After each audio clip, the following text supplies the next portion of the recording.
Osho, the Buddha, the Emptiness of the Heart, talks on Zen, given at the Osho Commune International, Pune, India. Discourse number 3.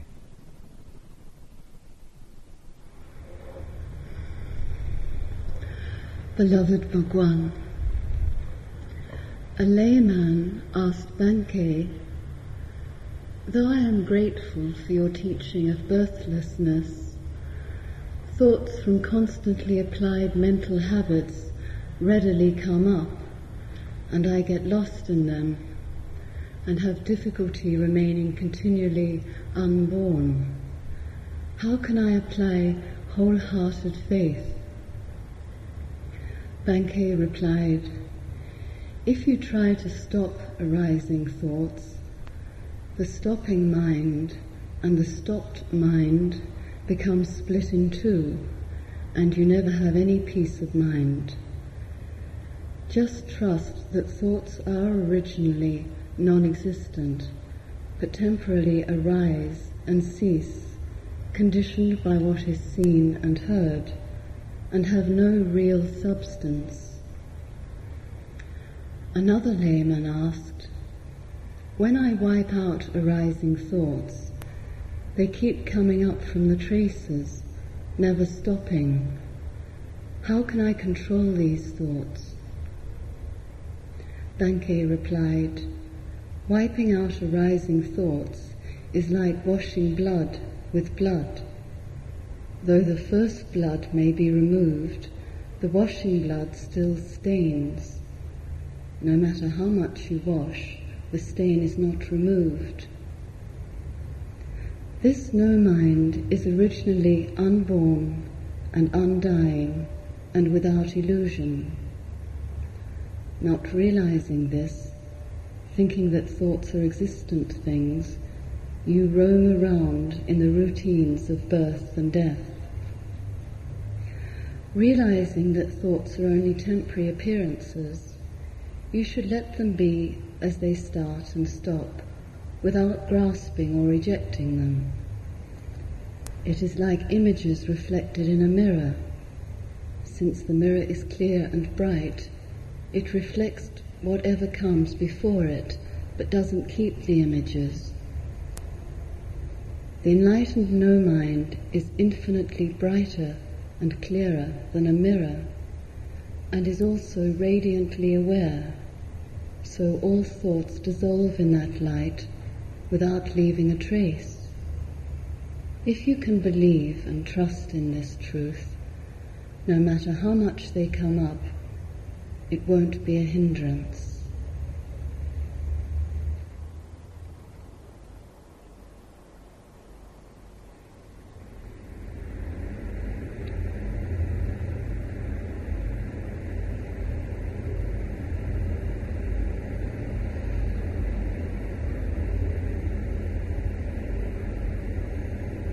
Manisha.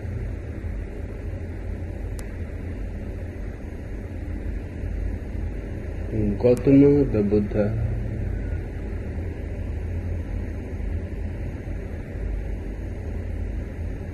makes a milestone in the history of consciousness.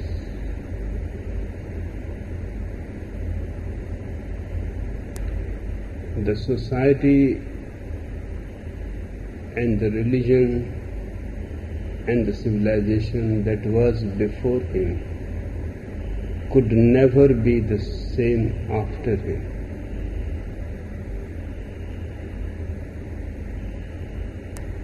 It is just a Christian obsession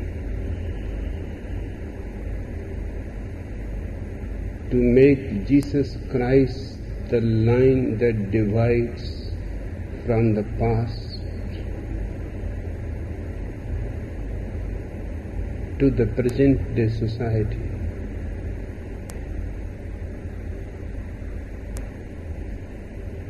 It is a coincidence that East has never written history. It has never been interested in historical facts. For the simple reason, if everything is illusory, changing, what does it matter who comes to rule? What does it matter what happens in the outside world? It is not the real thing. And as far as the eternal and the real is concerned, it is timelessness. There is no question of history at all. History can be only of outside events. History cannot be of the inner. Because the whole concentration of the East was inner, it never bothered about history. Its concentration was more how to express the inner to those who are blind, to those who are living in darkness, how to bring light to them. We don't know how many Buddhas have remained silent. We don't know how many Buddhas preceded to Gautam Buddha. Just we have not been concerned about that kind of thing. The birth, the death, all those things are ephemeral. But Western attitude is outward. Because Christianity became the world's greatest religion, it has made Jesus Christ the dividing line from the primitive barbarian society to the society that exists now. That's why we always refer to Jesus before Christ or after Christ. Bertrand Russell was writing the history of the world.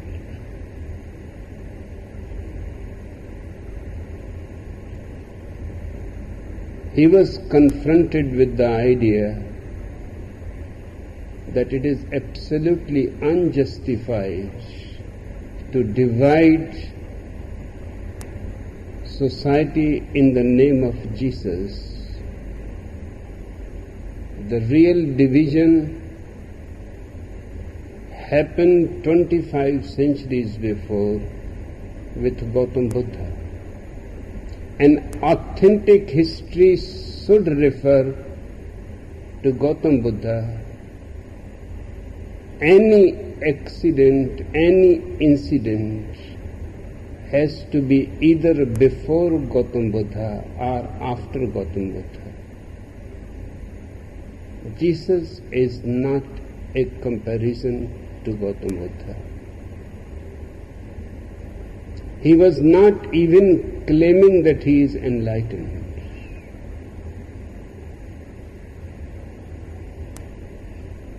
He had not heard even what meditation is.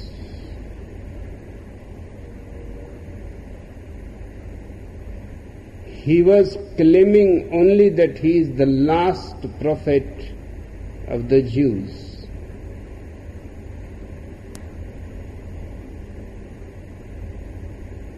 His contribution to history is nothing. But Gautam Buddha's contribution to human consciousness is immense, immeasurable. Bertrand Russell was a very impartial man, but still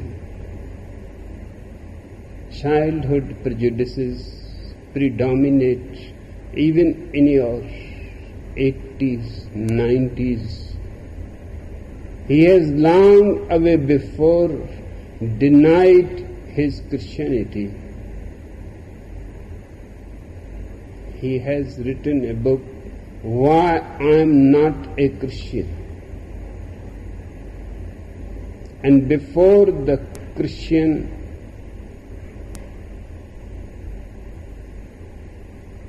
religion expels him, he has expelled the religion himself. So he was not an orthodox Christian or even a Christian. But when the question came before him, what to do with Jesus Christ and Gautam Buddha, he writes in his diaries that for days I could not sleep. I knew that it is Gautam Buddha,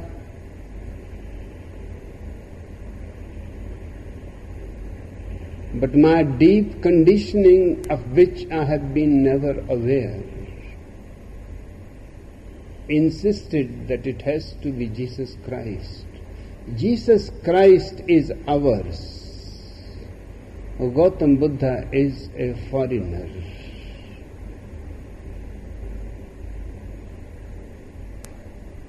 And finally he conceded to his conditionings.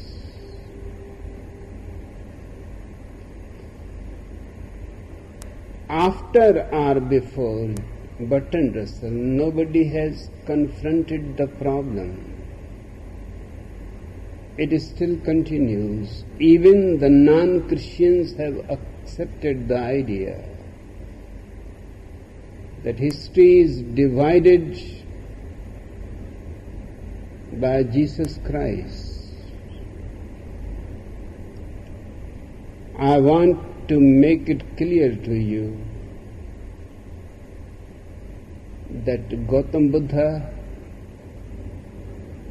is the dividing line from the past, his past, not our past. Now the time has come again. 25 centuries are enough. And that is what his calculation was, that after 25 centuries you should start a new humanity, a new man, a new culture, a new vision, a new consciousness. According to him, we are living in a very fortunate time of a tremendous crisis, but of great challenge.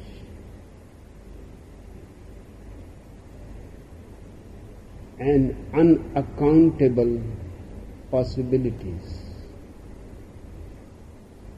I am talking about Zen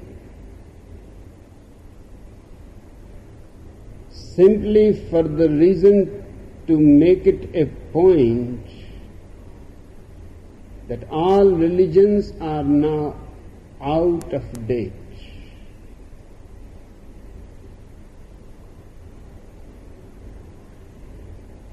Zen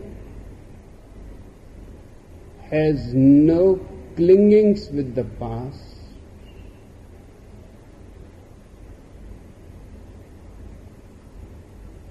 It is not a byproduct of past, but rather an opening towards the future.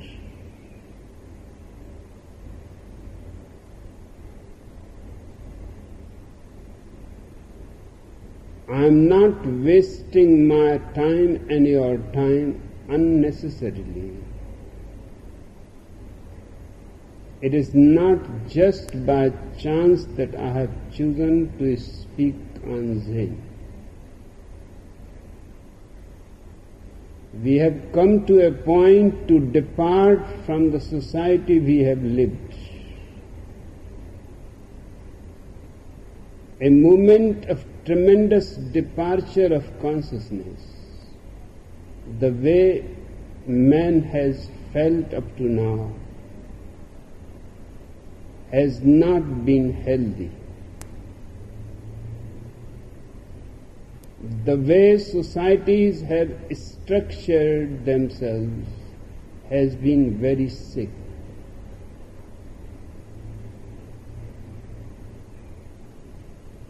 The whole civilization is almost non-existential. When asked H.G. Wells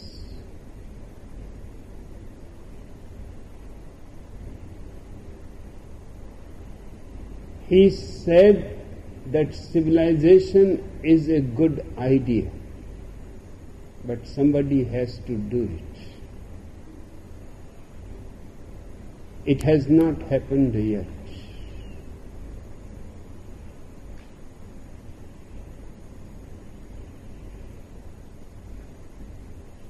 We are still living in the shadows of barbarism. Gautam Buddha has not been heard, has not been received around the world.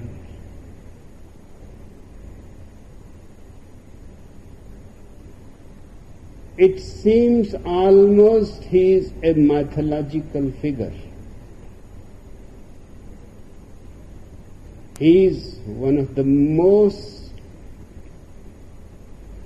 integrated personality, the most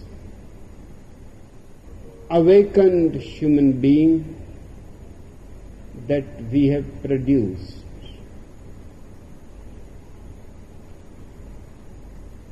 The future can only be a discontinuity with our past if the Buddha is not a difficult and arduous achievement, and he is not.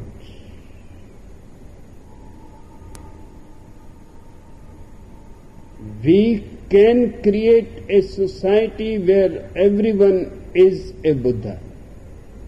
I don't say Buddhist.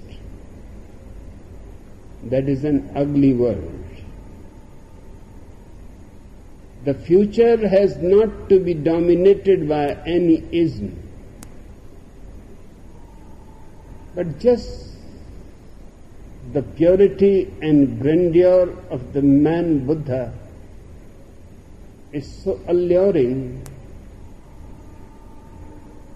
He has touched the highest peak possible to man, and he has made it possible now for every man to touch that highest peak.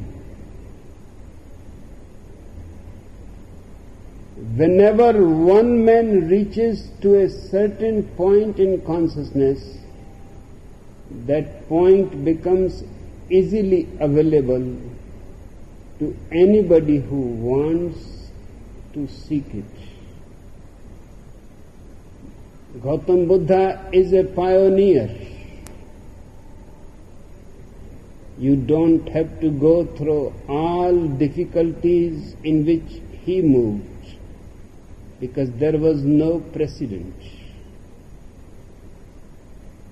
But for you, there are 1,001 precedents.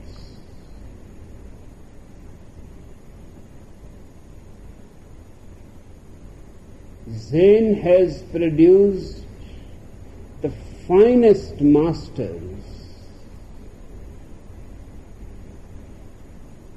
but they are all proclaiming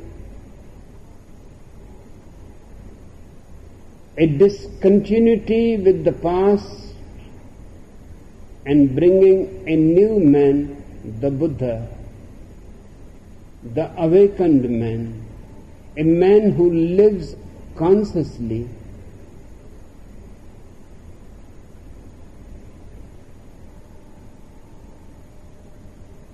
we are doing this great experiment.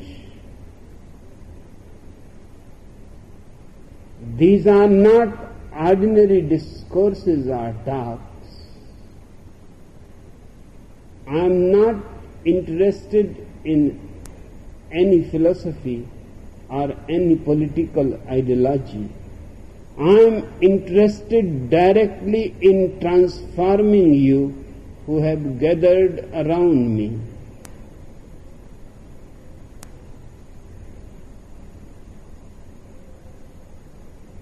This transformation is a simple phenomenon once understood.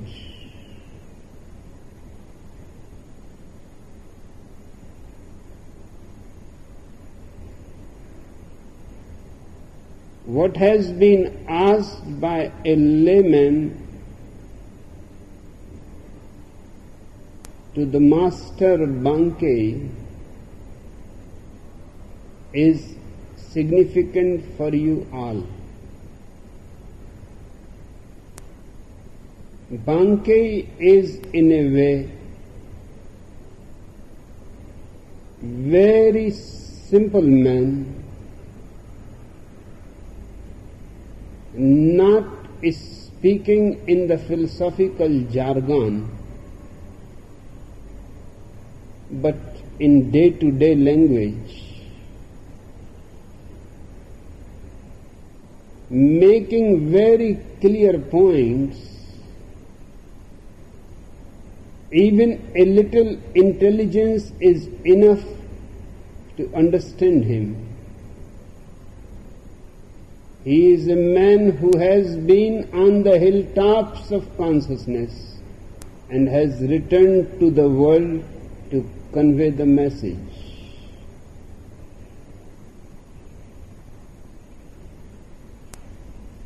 A layman asked Bankei, though I am grateful for your teaching of birthlessness, thoughts from constantly applied mental habits readily come up, and I get lost in them and have difficulty remaining continually unborn. How can I apply wholehearted faith? The faith is a wrong translation. Unfortunately, all these translations have been done by Christian missionaries.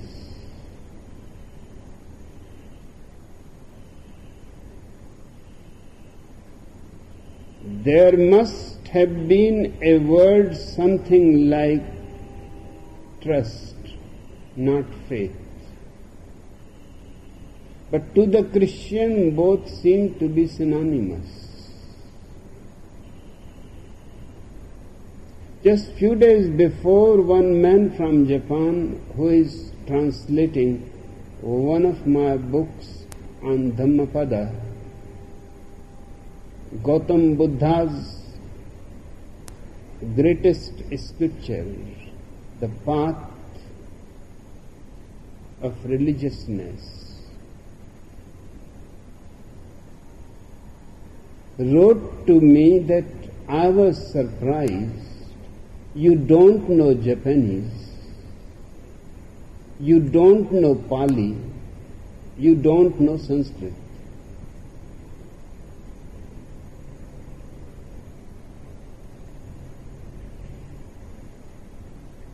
And in your talk on Dhammapada, you have changed many places, words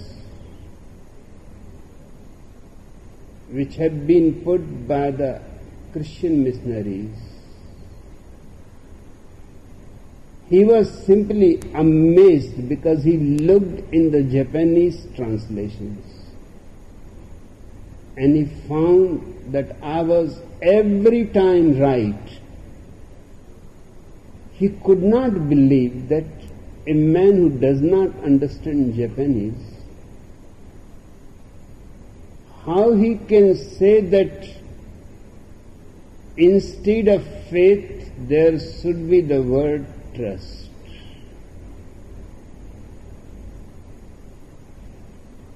I can understand his difficulty, but it is not a difficult matter for me. I am not a commentator.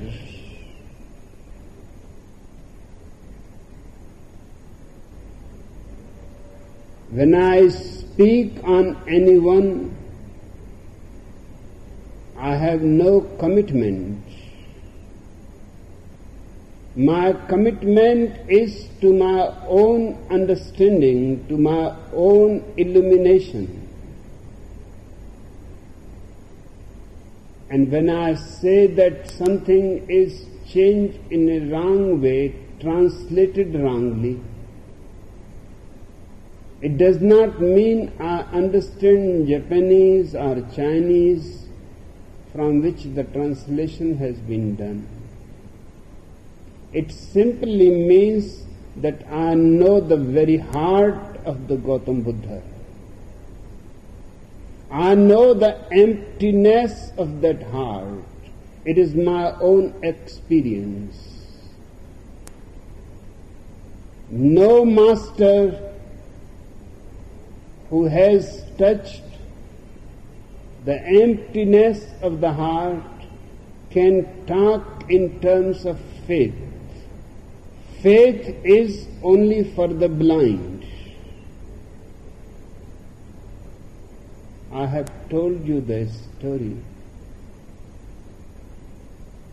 A blind man was a great logician in Buddha's time.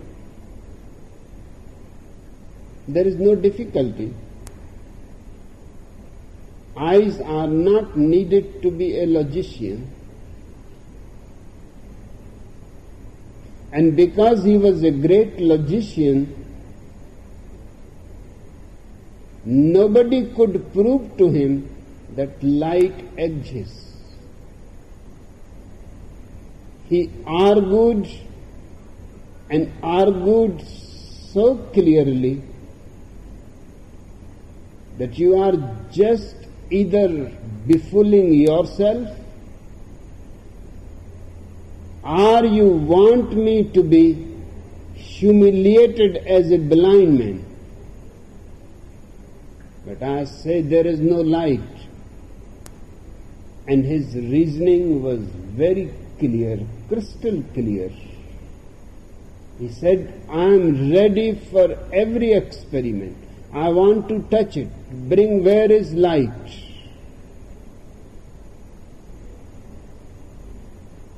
I want to taste it. I am ready to smell it. I am ready to hear the sound of it. Naturally, the people were at loss what to do with this man. He is blind, but he is a great argumentator. And as far as arguments are concerned, he was always a winner, because nobody can manage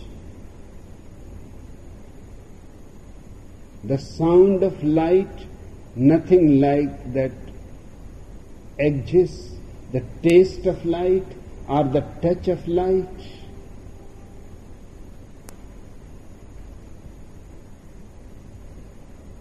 The man was brought to Gautam Buddha.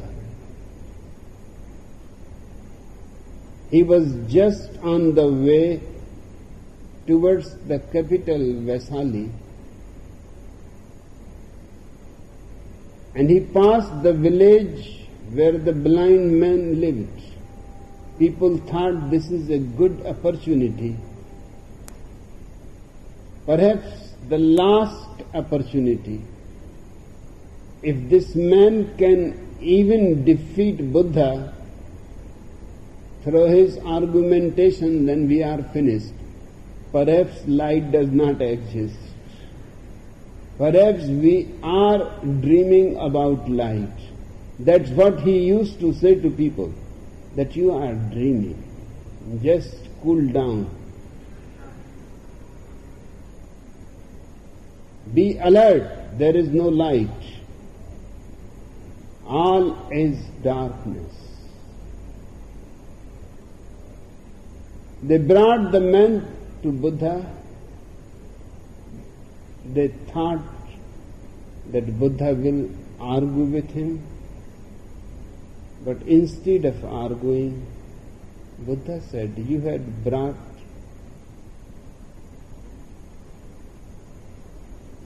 him to a wrong person. He does not need more argumentation, because no argumentation can prove light. He needs a physician, a surgeon. Buddha had his own personal physician, the best physician of those days, given to him by the king of Vesali, who followed him continuously for 42 years till his last breath, just like a shadow taking care of him. He was fragile.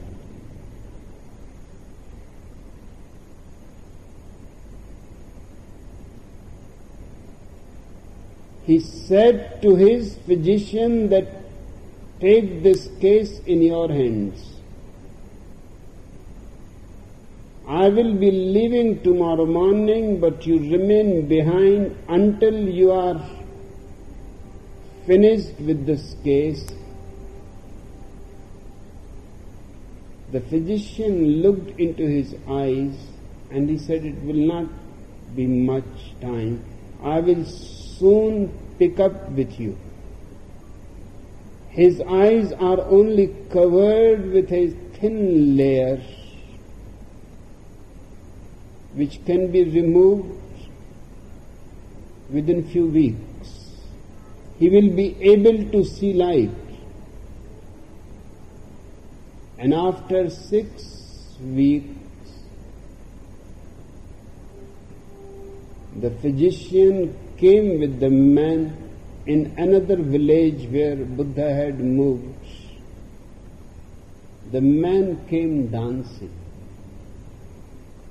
He fell unto the feet of Gautam Buddha and he said, just forgive me.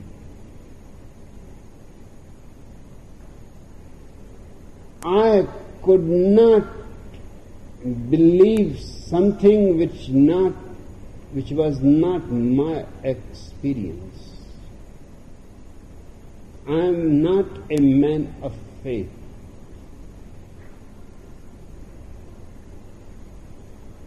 But now that I can see light, a tremendous trust has arisen in me. In your compassion, that you did not argue about it, but you simply diagnosed the case and handed over me to the physician. Faith is for the blind. Trust is for one who has tasted something of the ultimate.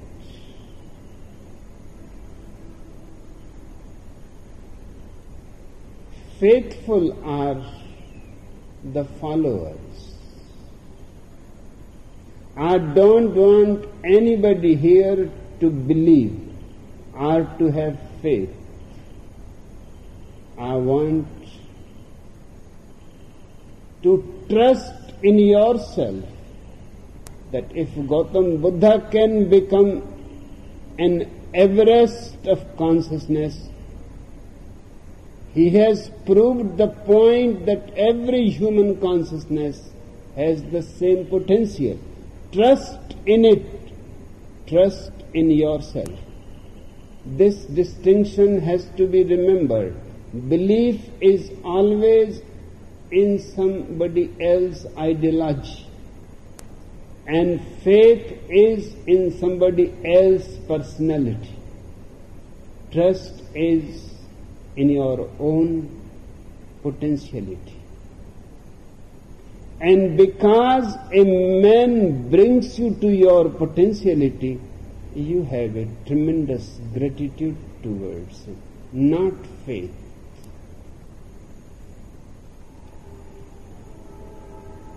But unfortunately, only Christian missionaries have been doing the work of translating. Nobody is interested in translating.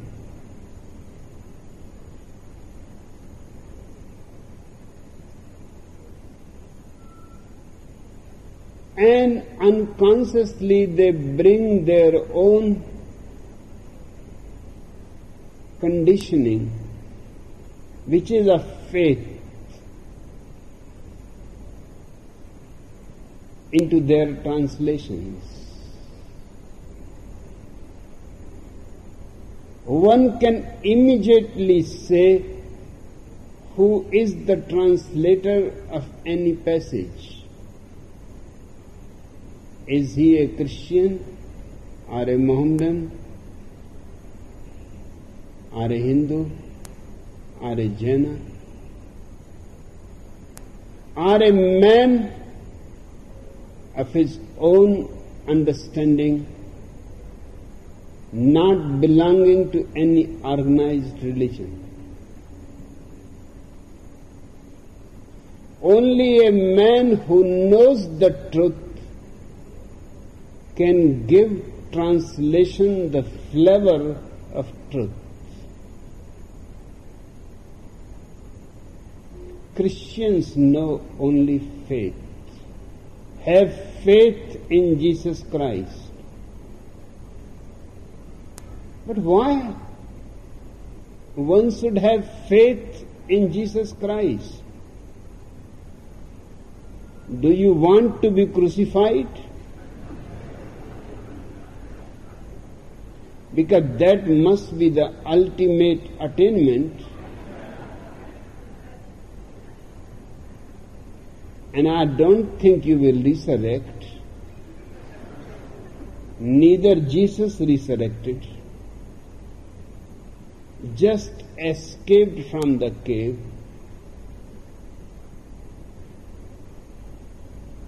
Was fortunate enough that his country Judea was under the Roman Empire. So the Roman governor Pontius Pilate was not interested at all in crucifying an innocent neurotic.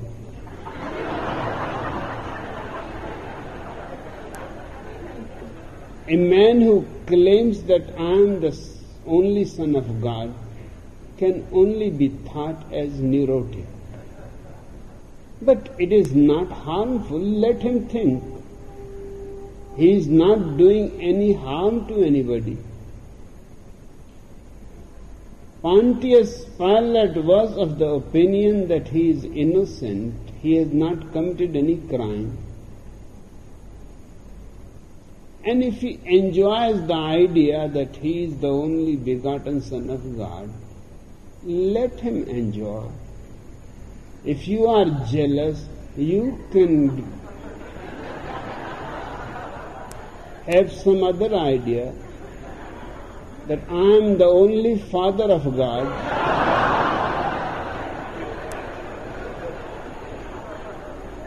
I don't think anybody can refute you. Nobody has any evidence.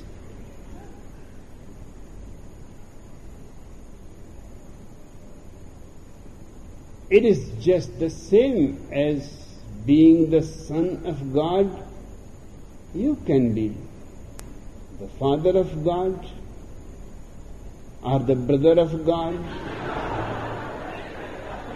It is all your imagination, hallucination, innocent. If you meet somebody who says to you, do you know I am Father of God? Do you think he needs to be crucified?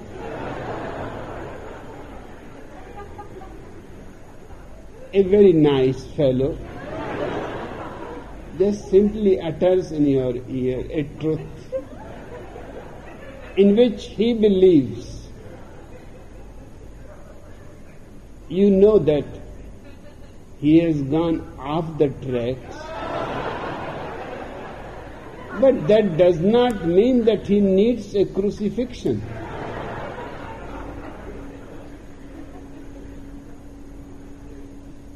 He has to be enjoyed, entertained. Give him a party where he can declare that I am the Father of God. Clap him and dance with him, because it is so rare to find a God, and you have found the Father of God. Maybe he can give you some clue where God is hiding.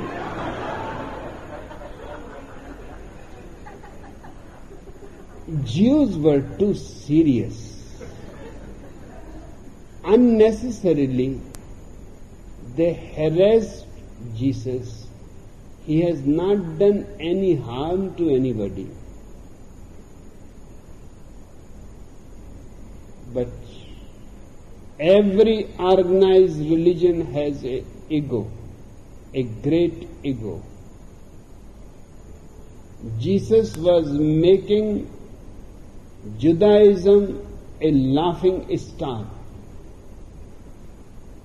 riding on his donkey, moving from town to town, declaring that I am the only begotten Son of God, was not a crime, but was hurting to the ego of the Jews that this man sitting on the donkey, a poor carpenter's son, and it is well known that he is not born of his own father.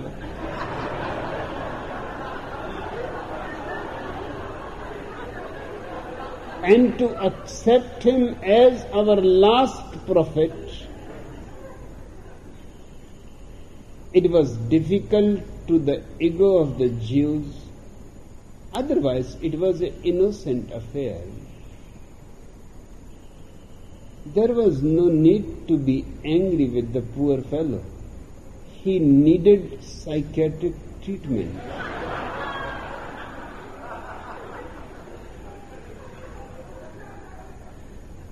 Just a good nourishment, a care, and perhaps he may have got out of his neurosis.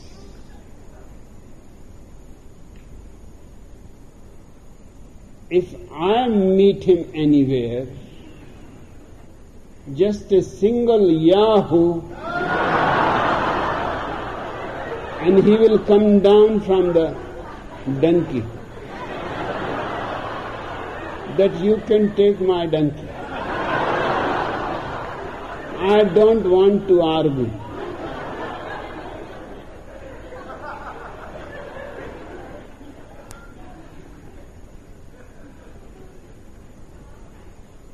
He needed simply a little hypnotic treatment, a reconditioning, a reprogramming, and he would have been perfectly healthy and would have laughed at the idea himself. And half of the humanity believes and have faith in Jesus,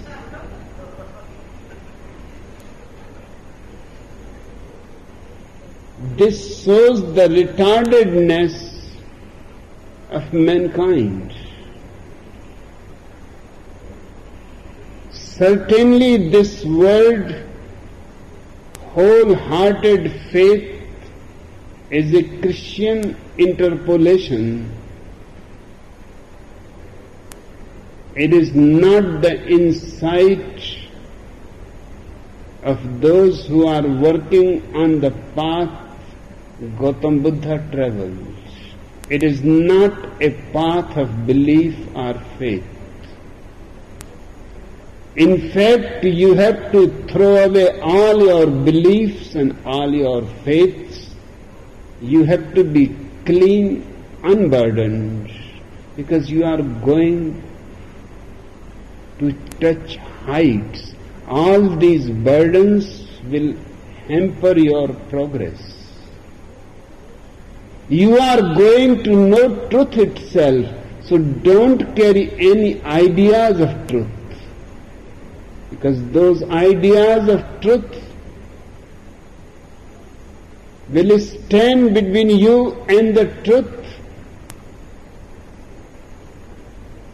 So be completely clean. That is the meaning of the empty heart Buddha. But the question the layman is asking to Banke is important for you all. Except that one word, the whole question is important to every meditator. I will repeat it. A layman asked Banke, though I am grateful for your teaching of worthlessness, thoughts from constantly applied mental habits readily come up, and I get lost in them and have difficulty remaining continually unborn. How can I apply wholehearted trust?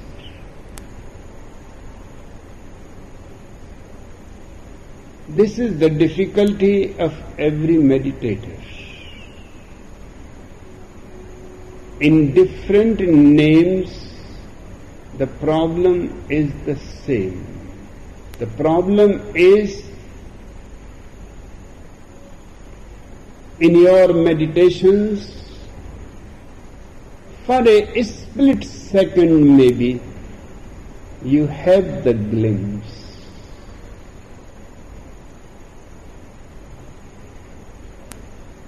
You have a taste of the eternal ecstasy,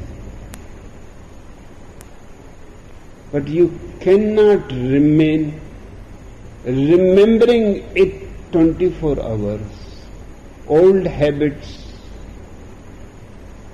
old mind goes on interfering in many ways. It is a strange phenomenon because it is experienced only by meditators.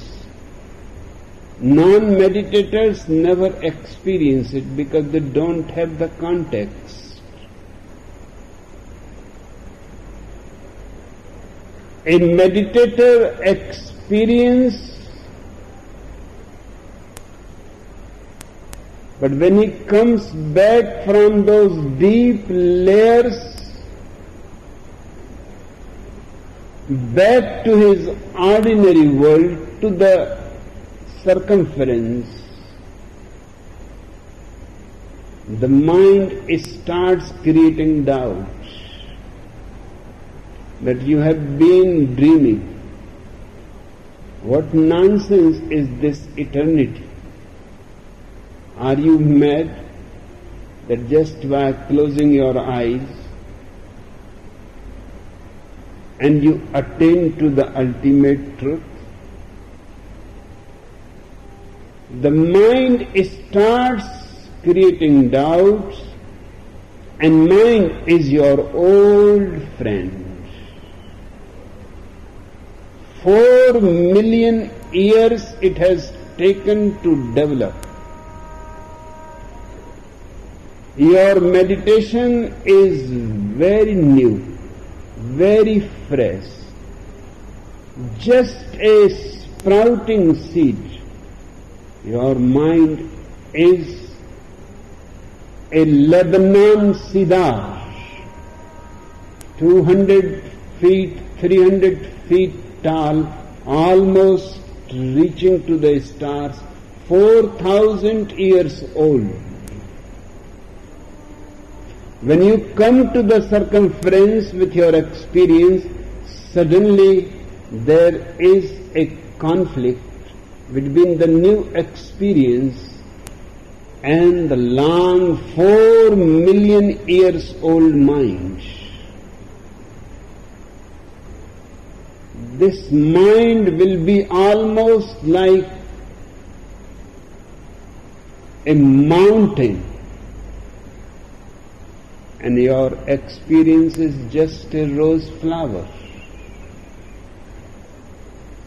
So again and again you will get caught by the mind. That's what the layman is saying to Bankei, that I understand your teaching. I am grateful for it.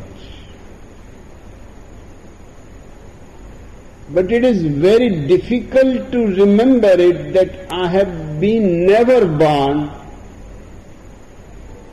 I have never died, that I am immortality itself. As I come back to the ordinary life, it is too heavy on the new experience, which is just a bud opening. It crushes it completely.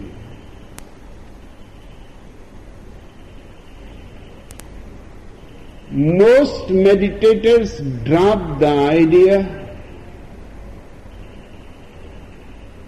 seeing the situation for few days, that it is of no use. It is just a glimpse, and then again you are back to your miserable world. And the miserable world is so powerful that even you start suspecting whether I was dreaming. Your own experience becomes a far away echo, as if you have heard somebody else telling you, not that you have experienced it. It goes against your whole conditioning. So this question of the layman is the question of all meditators. Bankei replied, if you try to stop arising thoughts, the stopping mind and the stopped mind become split in two, and you never have any peace of mind. Just trust that thoughts are originally non-existent, but temporarily arise and cease, conditioned by what is seen and heard, and have no real substance. He is saying that every meditator comes to this point. He has known a small space of thoughtlessness. So natural conclusion seems to be, if he can stop the thought process, then he will have that open sky again. But what you are going to stop the thought process? Even this idea of stopping the thought process is of the mind. So your mind becomes split into the stopper and the stopped. Now you will never have any peace. Your own mind is continuously in struggle. One part is trying to stop it, another part is revolting against stopping. And remember, the part that is trying to stop it is very new. And the part that you are trying to stop is very ancient. In this struggle, in this wrestling, you are not going to win. Your defeat can be said absolutely certain. Many people have started meditation and then they stop. Because finally they say and see that what is the point of having one simple glimpse of joy? It makes life even more terrible. In comparison, if a blind man for a 1 second sees the light and becomes blind again, now blindness will be intolerable. Now he knows there is light and he is unable because he has gone blind again.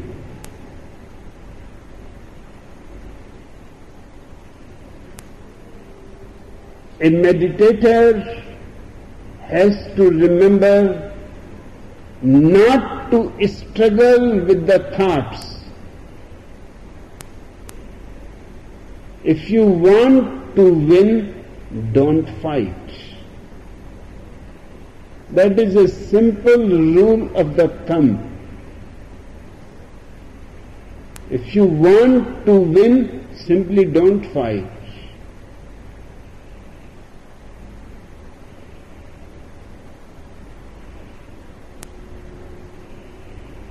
The thoughts will be coming as usual. You just watch. Hiding behind your blanket.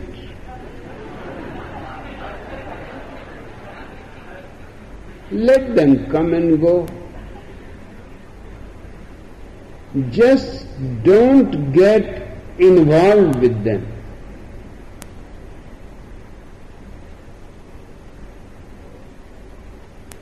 The whole question is of not getting involved in any way, appreciation, condemnation, any judgment, bad, good. Don't say anything. Just remain absolutely aloof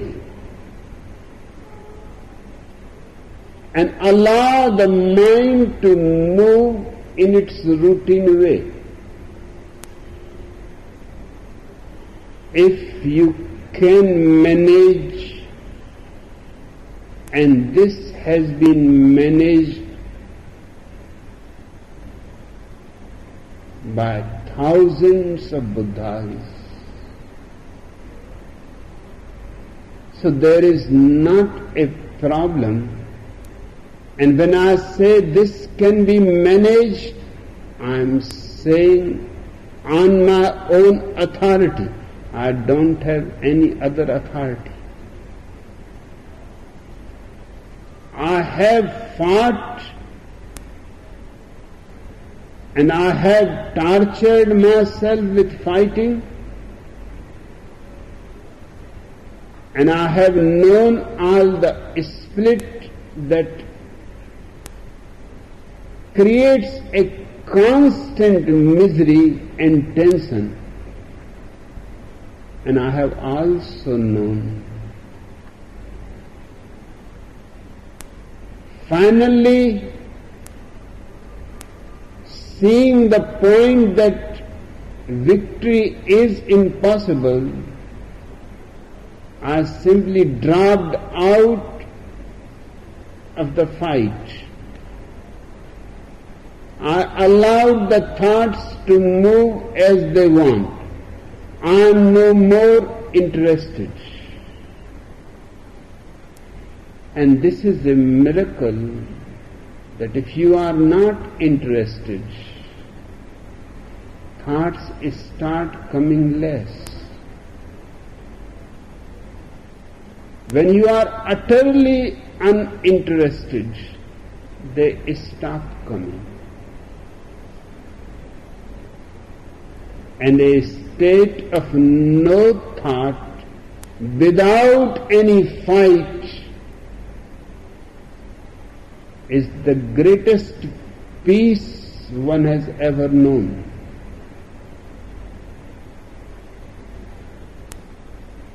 This is what we are calling the empty heart of the Buddha.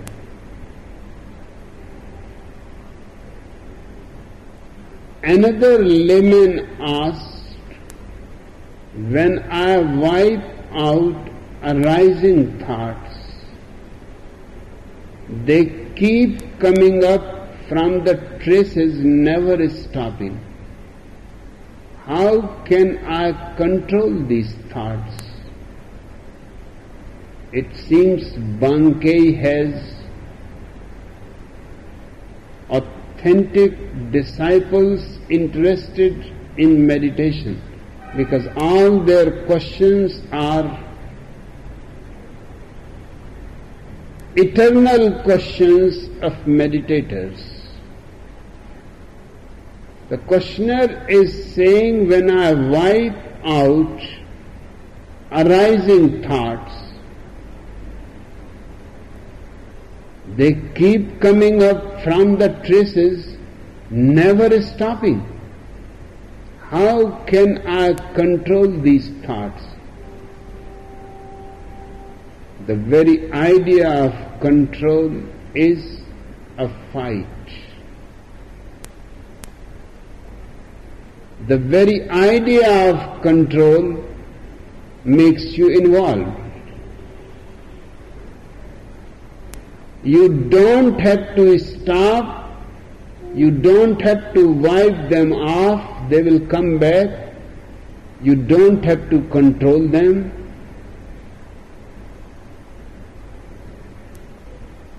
Because the very effort of controlling them will keep you engaged in the process of controlling.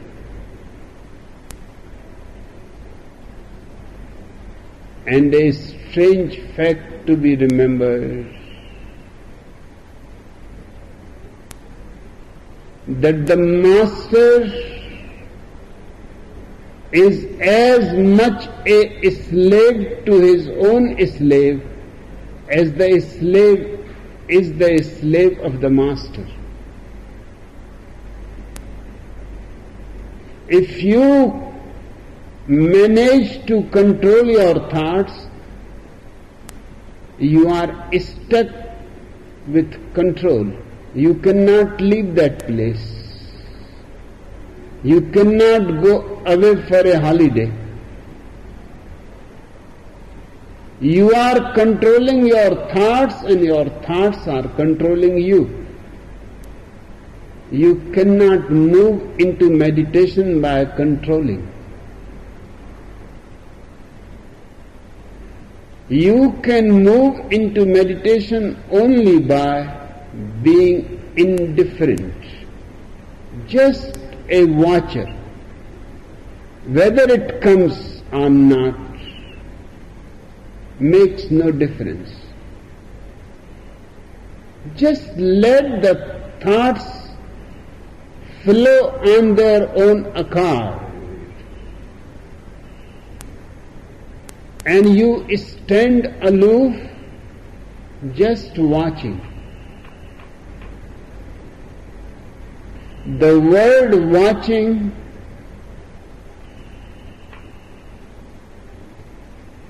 simply means being a mirror, reflecting and not making any commentary.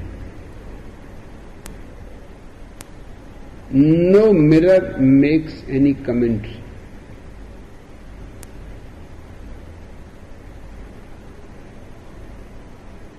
No mirror says to you, "Aha,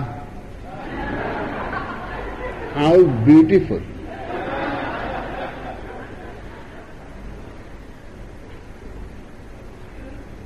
It is not interested whether you are beautiful or weird, sane or insane, standing on your feet or on your head. It makes no difference to the mirror. Mirror simply reflects. The watcher is a mirror.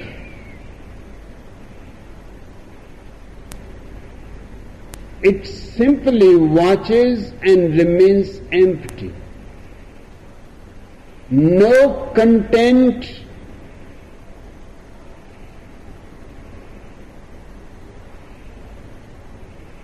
is caught by the mirror. Things come and go. The mirror does not cling to something. The mirror is not in favor of something or in disfavor. It has no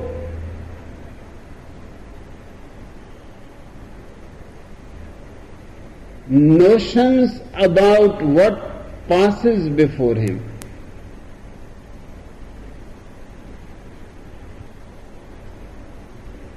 I have heard about a Hasid rabbi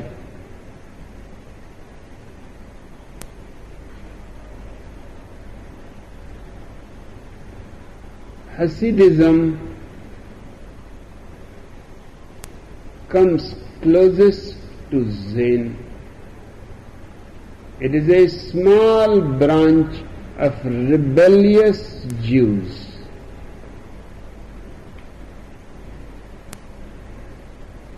They are not accepted by the orthodox, by the organized religion, but they have a small lineage of very beautiful people. If Judaism has contributed anything to humanity, it is Hasidism, although they will not accept it. They condemn the Hasids because they are doing everything unorthodox, untraditional, not conforming to the organized religion, being independent and rebellious. This Hasid fakir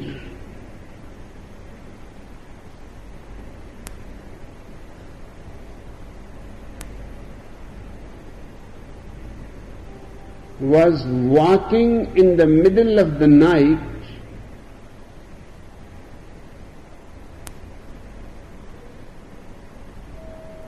towards the river just to sit silently there.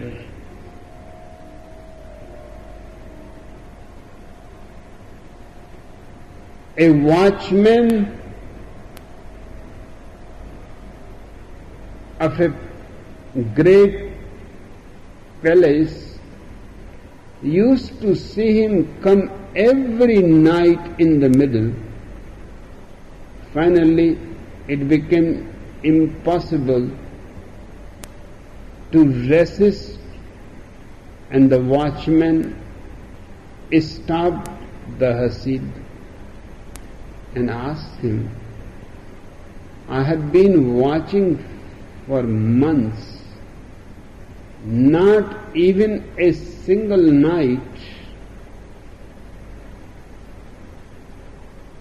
you go every night in the middle towards the river.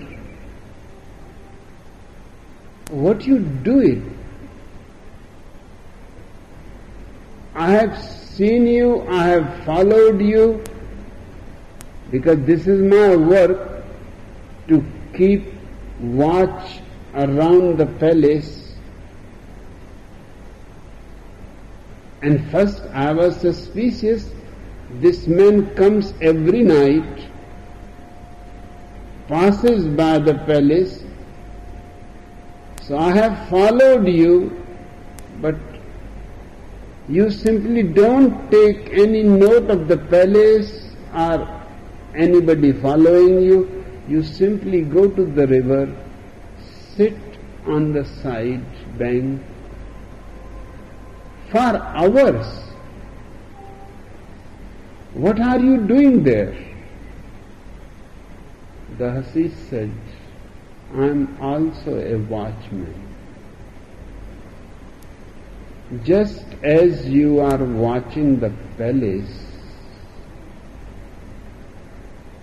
I am watching my own mind.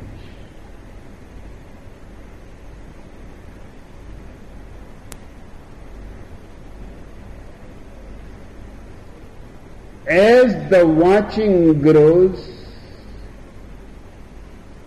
without any struggle, the thoughts disappear. And when the heart is empty,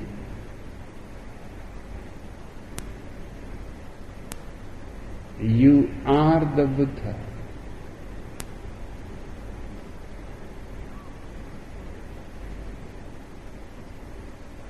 Bankei replied, wiping out arising thoughts is like washing blood with blood.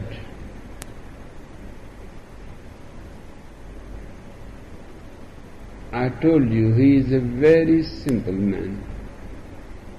No philosophical jargon, but he has managed simply in ordinary day-to-day language to say something very significant. Wiping out arising thoughts is like washing blood with blood. Though the first blood may be removed, the washing blood still stains. No matter how much you wash, the stain is not removed.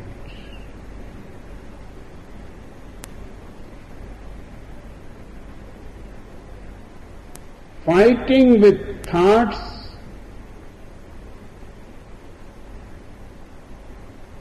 is simply removing thoughts by thoughts, washing blood by blood. This idea is also a thought, that there should be no thoughts, that I don't want any thoughts. That is also a thought.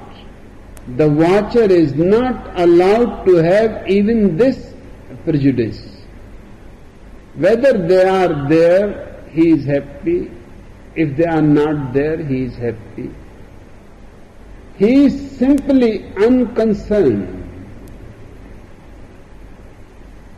This no mind is originally unborn and undying and without illusion. Not realizing this, thinking that thoughts are existent things, You roam around in the routines of birth and death. Mackay is saying, if you know a silent moment when there is no thought, you will be able to see that these thoughts are not realities. They are made of the same stuff as dreams are made of. They are waking dreams.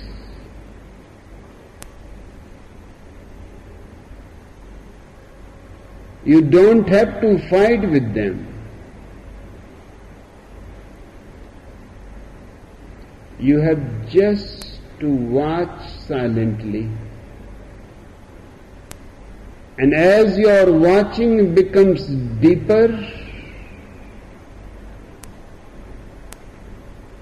they will start disappearing.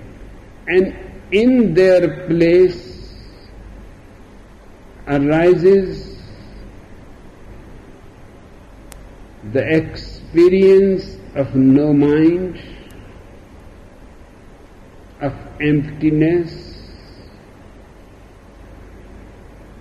of originally unborn and undying and without illusion. Not realizing this, thinking that thoughts are existent things, you roam around in the routines of birth and death. It is your mind which has been taking you through birth and death in a circle, again and again. One misery after another misery. You have to jump out of this circle, and the only way to jump out is simply to witness.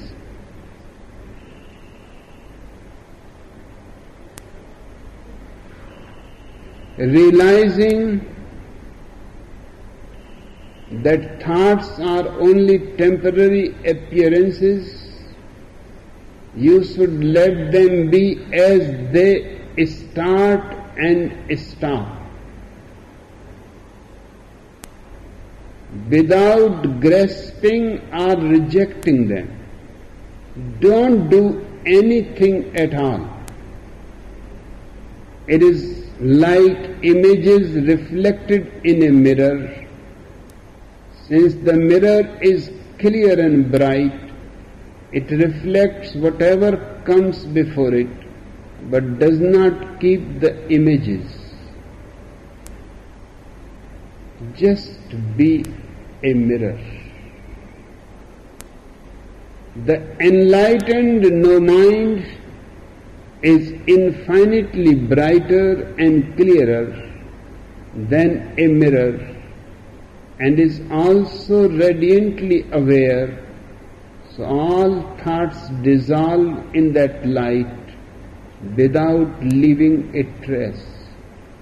If you can believe and trust in this truth, no matter how much they come up, it won't be a hindrance.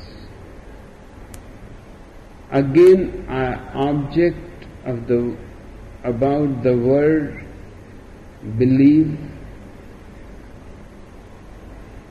there is no need. You are watching and you are seeing that they are disappearing like shadows. It is your experience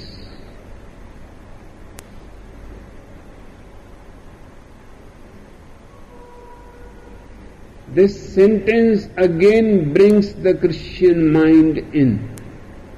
If you can believe and trust in this truth, truth needs no trust.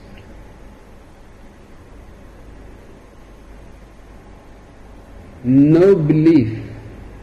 You simply know it.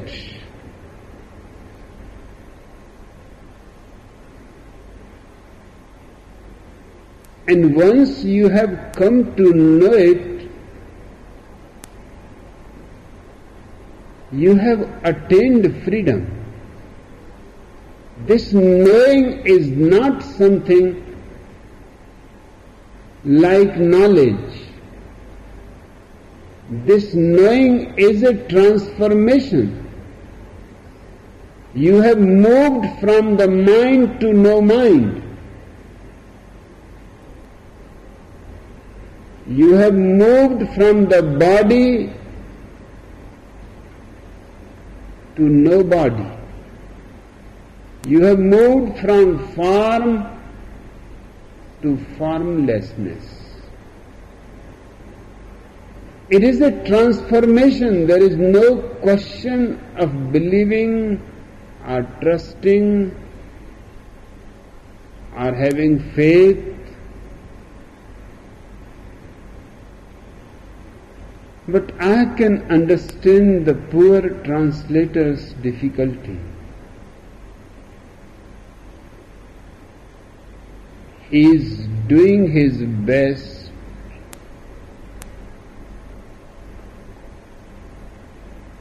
but his conditionings prop up here and there unintentionally. I don't blame these translators.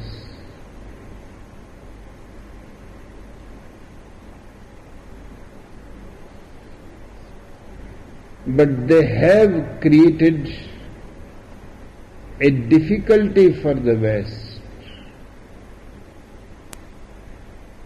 Just reading them, the Western mind will not be able to understand exactly where they have translated wrongly.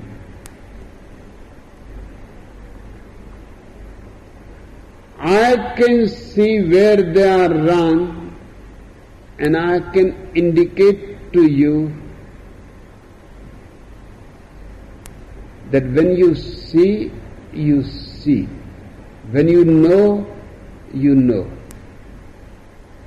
No belief, no faith. Those are the words belonging to the world of the blind. And we are entering into the world of the Buddhas.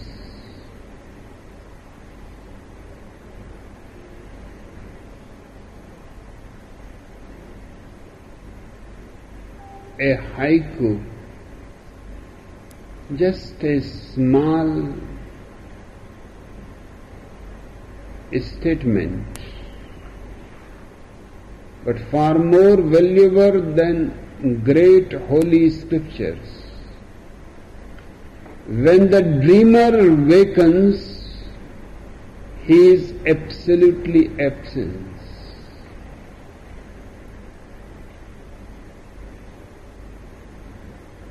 You wake up every day.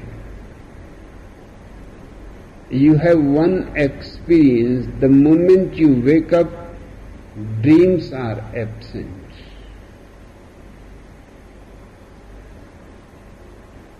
This is not the ultimate waking.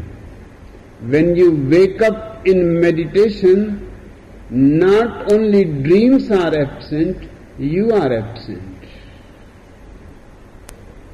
Your absence makes it the empty heart of the Buddha.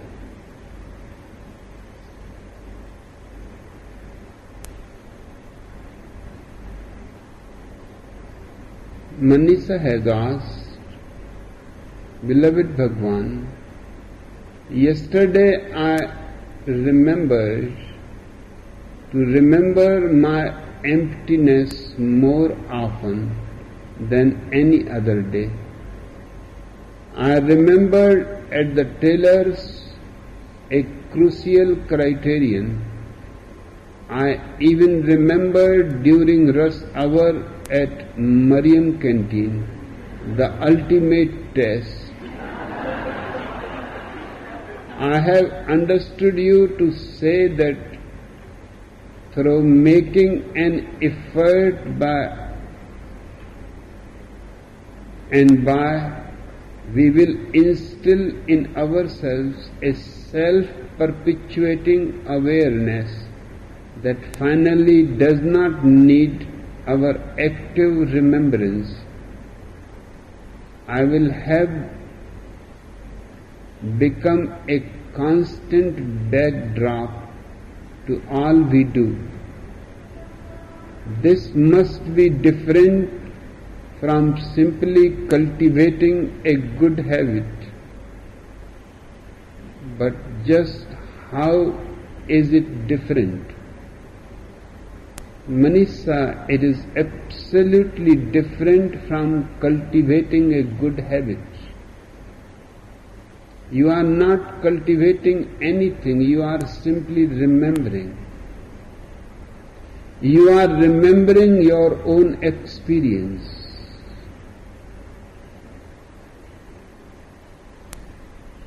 In cultivating a good habit, you don't know whether it is really good or just a social convenience. You don't know who has decided it to be good.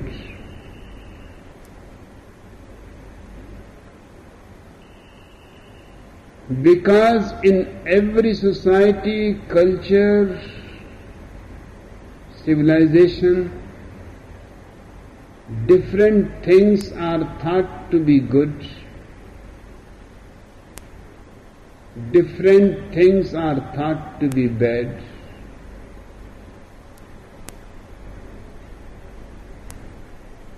Cultivating a good habit is cultivating something borrowed. That is the difference. I am not telling you to cultivate.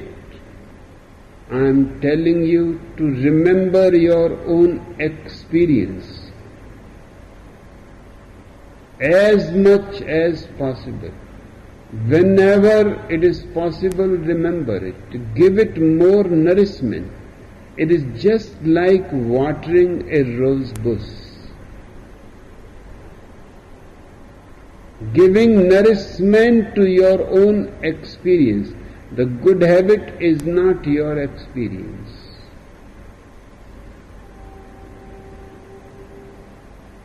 You should have a look at the good habits.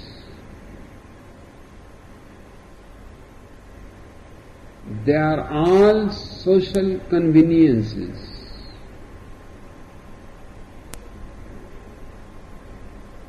And they create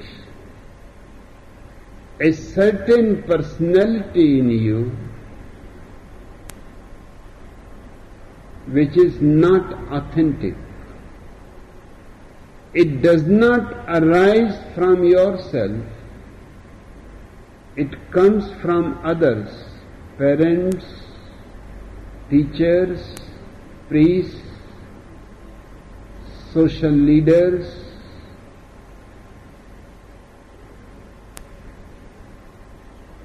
Anything that comes from outside you,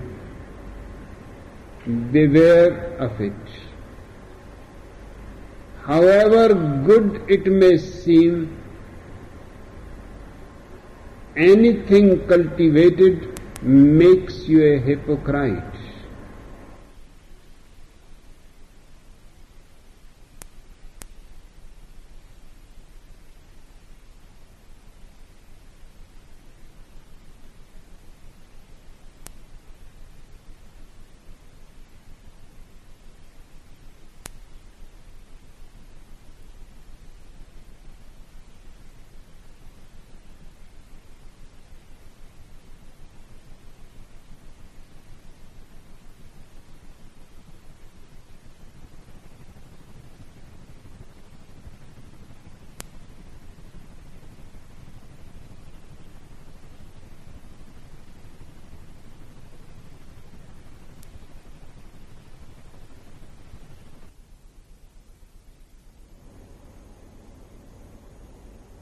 I want you to be non-hypocrite.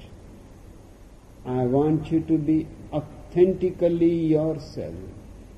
It is not a cultivation, it is simply a remembrance of your own intrinsic nature. The Buddha is not a foreigner to you. He is sitting exactly at the center of your consciousness. We have to constantly look within so that it becomes an almost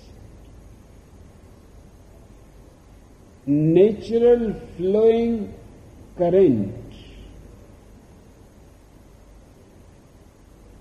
You don't have to do anything, it is there.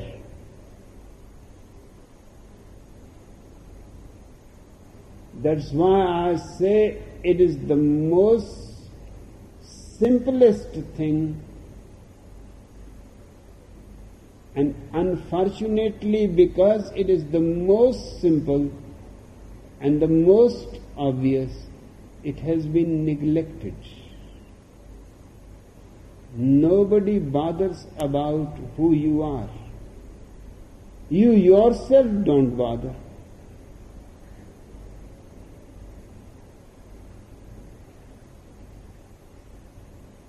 There was a great fair, and Mullah Nasruddin went to the fair. There was no place in any hotel. One manager took pity on him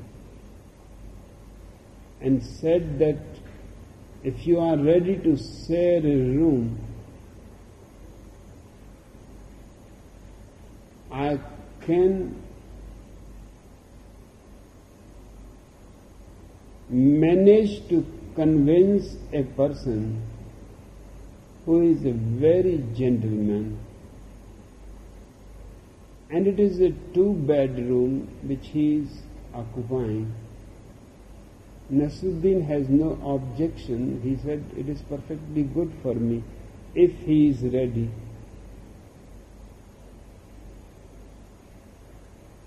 He was perfectly ready also. He said, there is no problem. A man tired going from hotel to hotel, and there is no problem. I am going to sleep, he is going to sleep.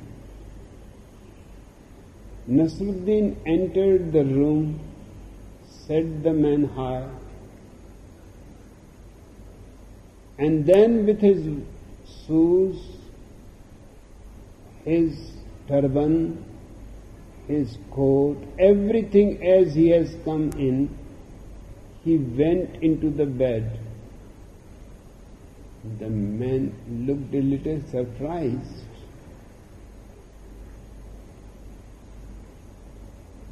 And of course, with shoes and turban and coat, you cannot sleep. You cannot relax. So Mullah was moving side to side, and because of his movement, the other men could not sleep. The other men said, listen fellow, I have never seen anybody sleeping in shoes. Mullah Nasruddin said, neither I have heard anybody, but I am in a trouble. I love to sleep naked, just as you are sleeping naked. The man said, what is the trouble? The trouble is, I recognize myself with my turban, with my coat, with my shoes, If I am naked, in the morning who is going to decide who is who? You are naked, I am naked.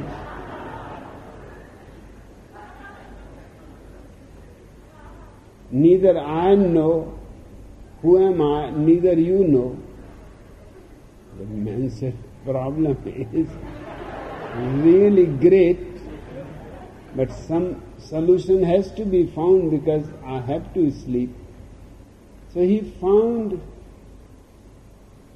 a small toy some baby must have left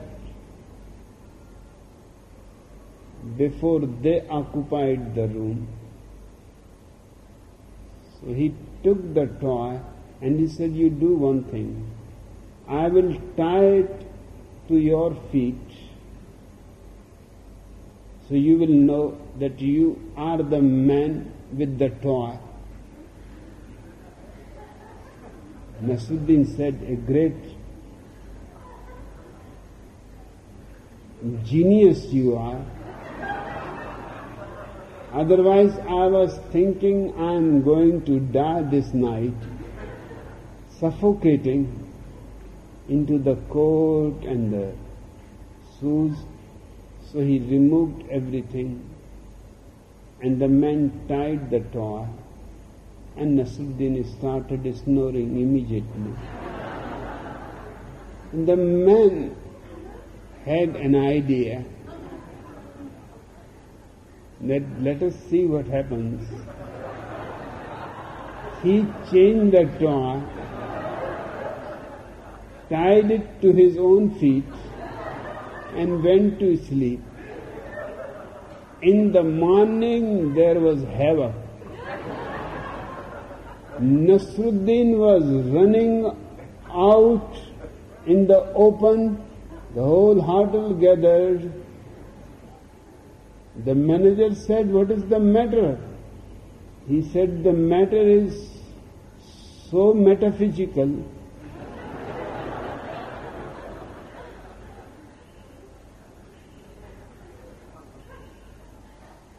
I had gone to sleep with the idea that I am the man with the toy.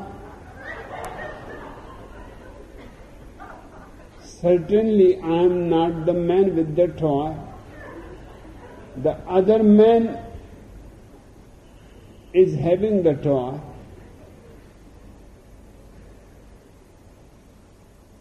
The problem is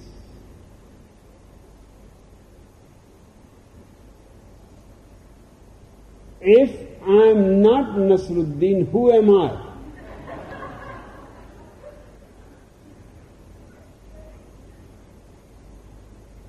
Certainly I am not Nasruddin because I had the toy. That was my symbol. The other fellow was awakened and asked, do you know who you are? He said, I know only that I am the man with the toy. Nasruddin said, I had told you before that it is going to create trouble.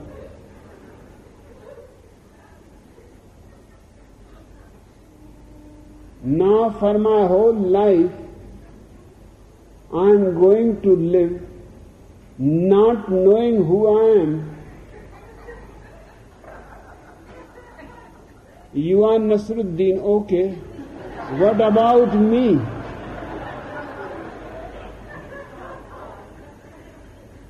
We can laugh, but that is how we know ourselves. What is your identity?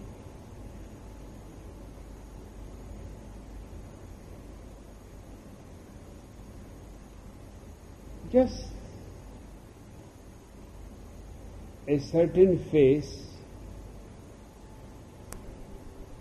which goes on changing. Fortunately, it does not change in jumps.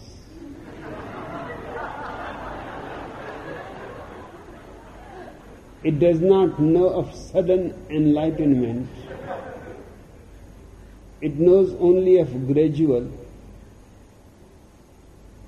It goes on changing, but very gradually, so you don't feel that it is a different phase.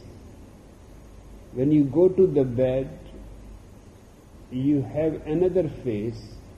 When you wake up in the morning, it is not the same phase. But because the change is so gradual, you don't take note of it. Otherwise, everything is changing.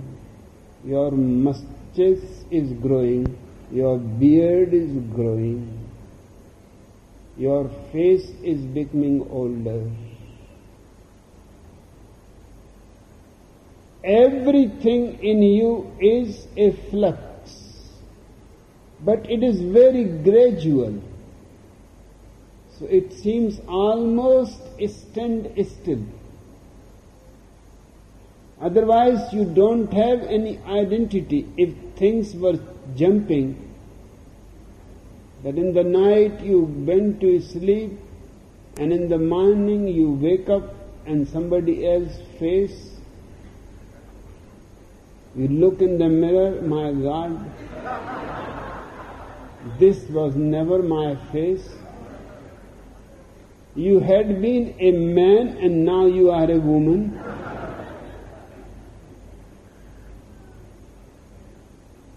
Nature has managed very gradual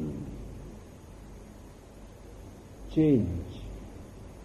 But the change is happening, you have to be reminded. And this change you can feel only if you know something within you which is unchanging. Against the unchanging, you can see the changing. That witness is the only unchanging element in the whole existence.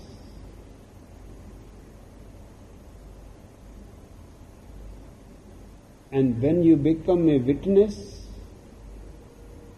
and a great clarity arises in you, even small changes in you are taken note of. They reflect.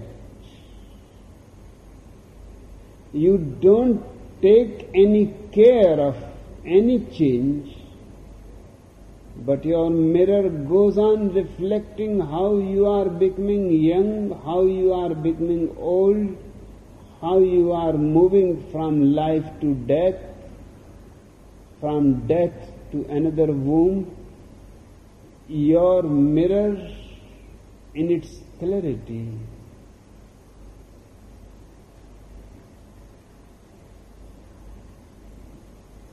will allow you to know that you are a river, not a tank of water where nothing is moving.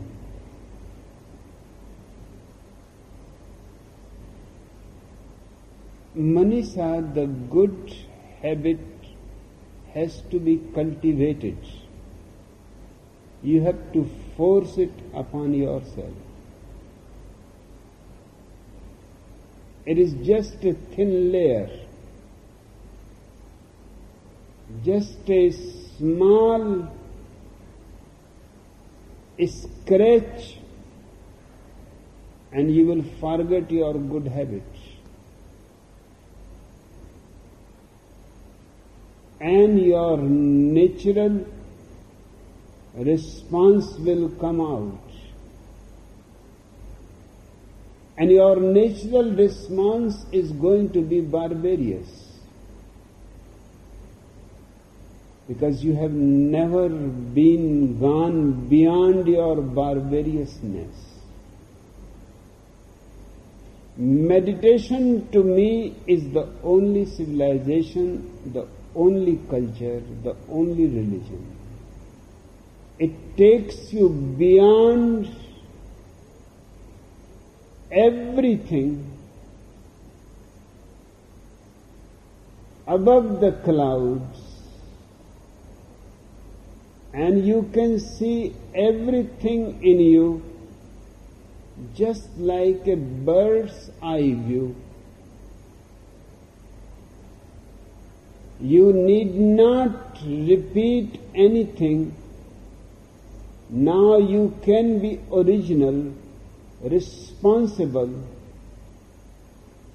and to me, that is the only good in existence. To respond with awareness, to respond spontaneously, not through cultivation.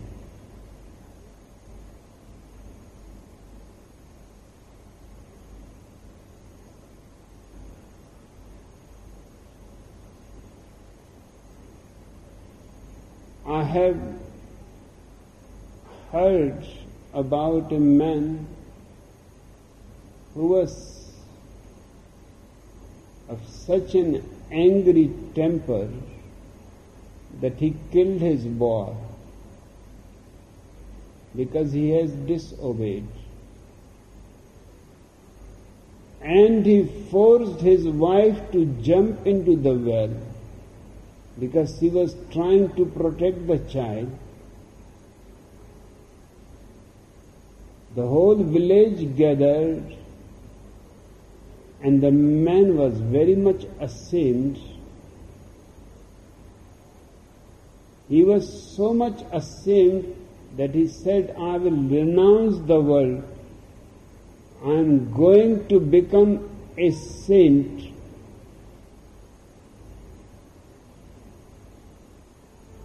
A Jaina monk was in the city. He went to the monk. The Jaina monk said, it is a very difficult path. The man said, nothing is difficult for me. You can understand, I killed my child. I forced my wife to jump into the well. Do you think anything is difficult for me? The Jaina monk said, you will have to be naked. The man immediately threw his clothes. Even the monk was shocked and surprised, but he did not understand that this was also his angry temper.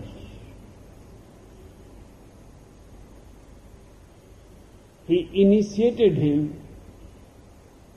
He became very famous. He gave him the name Santidas. The name means servant of peace.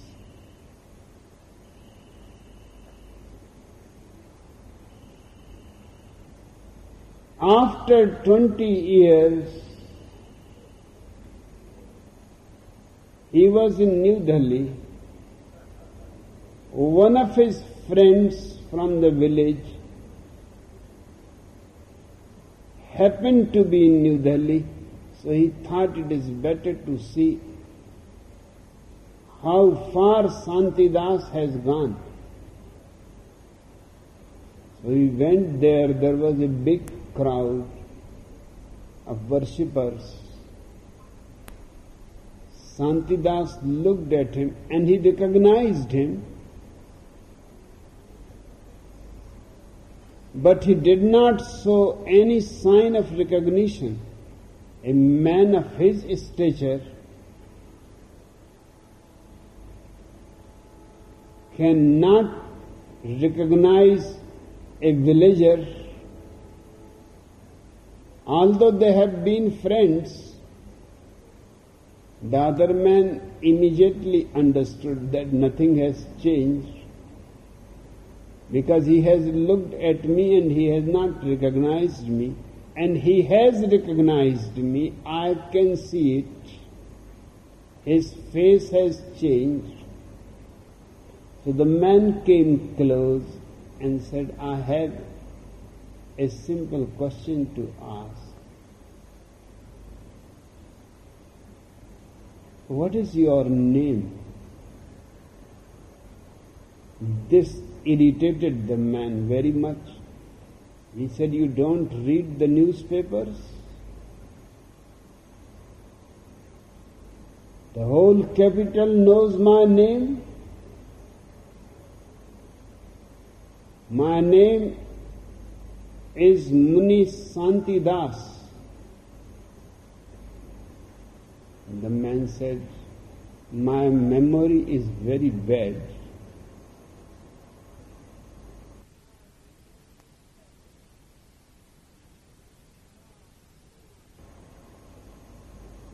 Will you please repeat it? No, this was too much.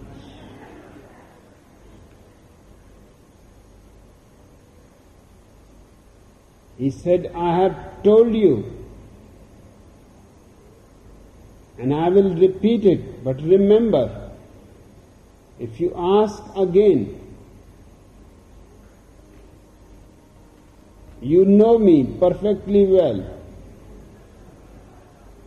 My name is Santidas. The man said, just once more. And Santidas took his staff and said once more, and I will kill you. The man said, there is no need to do that great work. Just I wanted to know whether you have changed. 20 years of cultivation of all virtues and just a little scratch.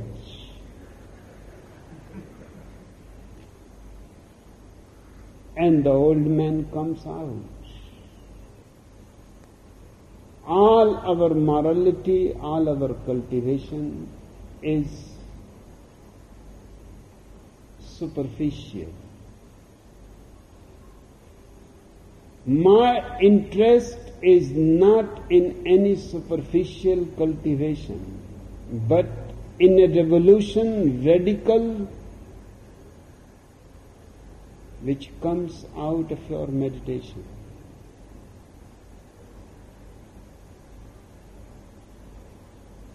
Before we go into meditation,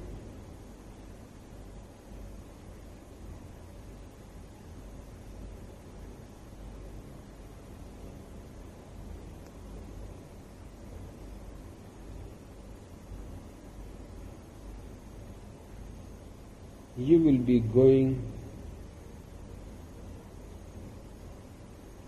to a far away space within yourself.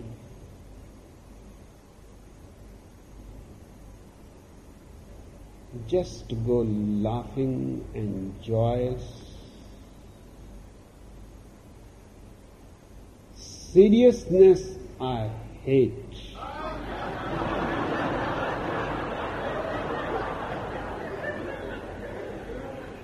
I'm really serious.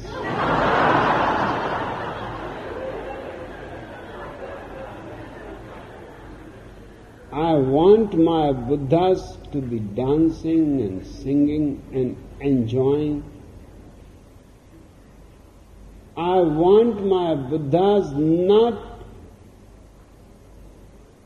marble statues, but living and breathing and loving.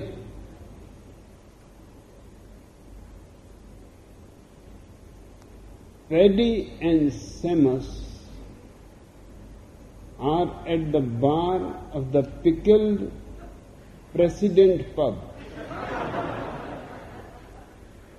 Paddy is telling Seamus all about his recent trip to America. You know, says Paddy, that guy, Ronald Reagan, the President of America. Yes, replies Seamus, scratching his head.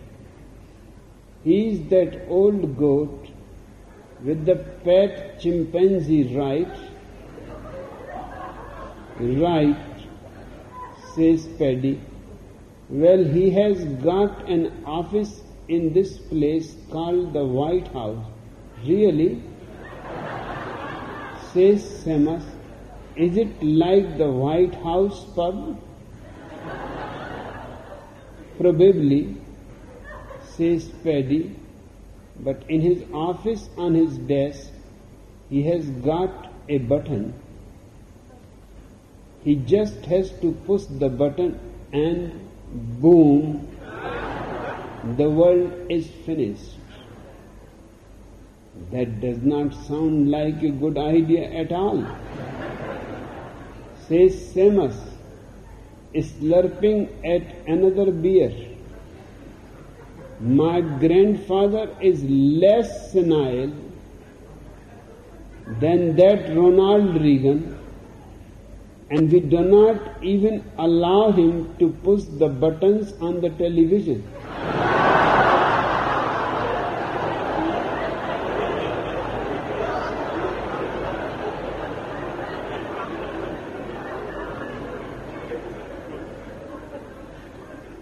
Pope the Pollock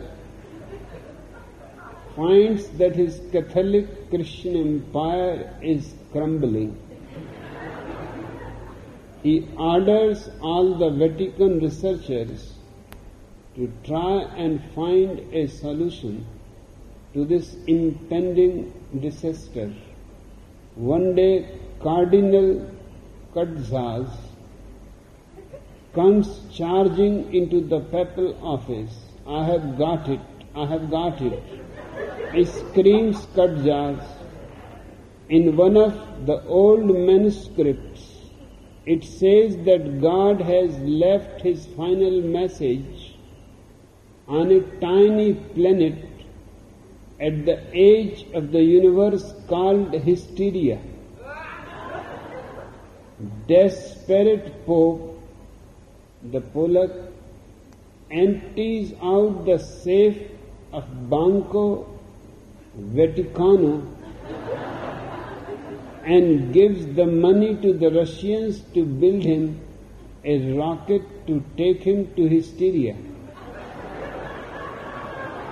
After weeks of training, Pope the Pollock, Cardinal Kadzaz, and a chimpanzee pilot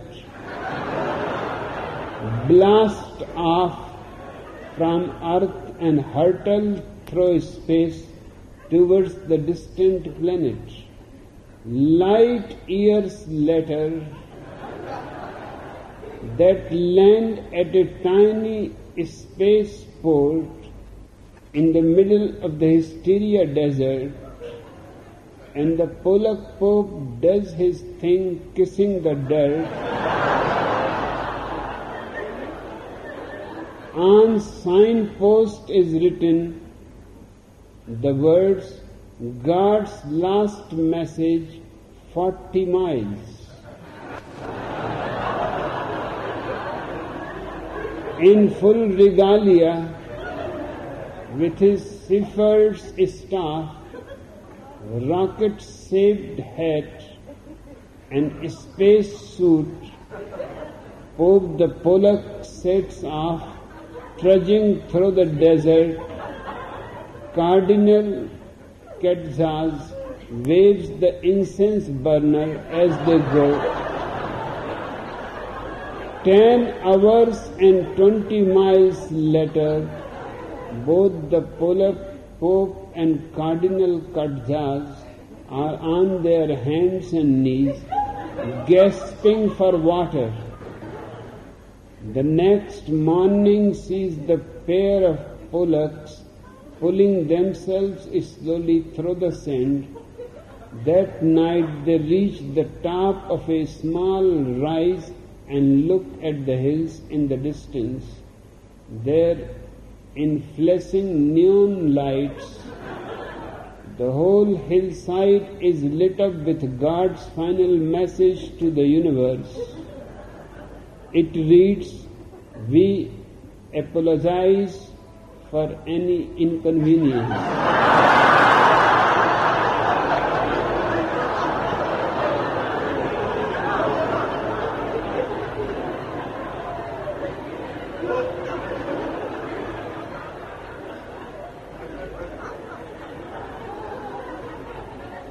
It is midnight in a dark alley behind the Hoochie Coochie pub, and the fearless liar Harry Hypojerk is wandering around drunk.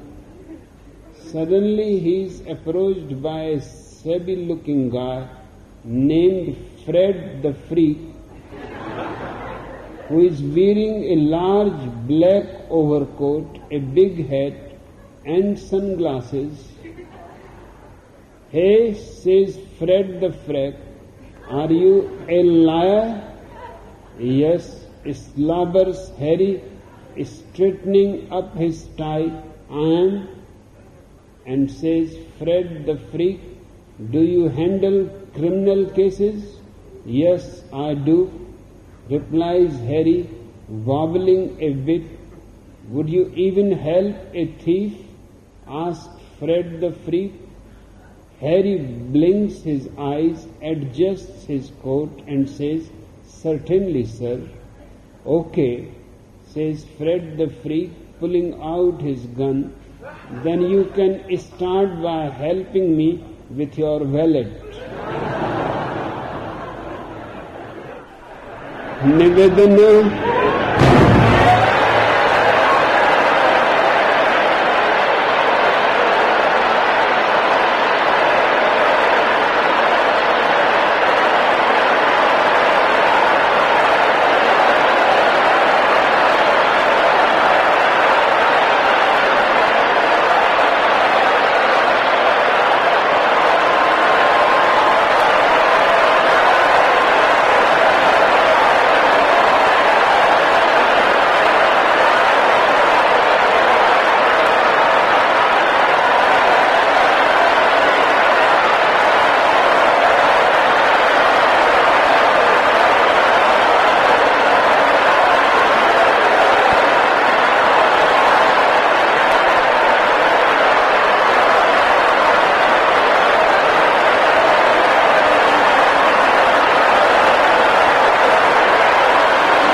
Be silent. Close your eyes. Feel your body to be completely frozen. Look inwards as deeply as you can reach.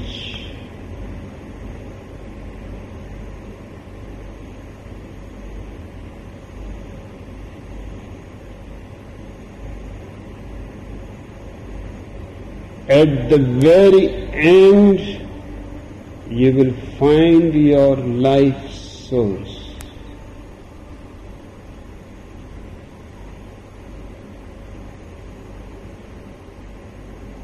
This life source is connected with the universal life.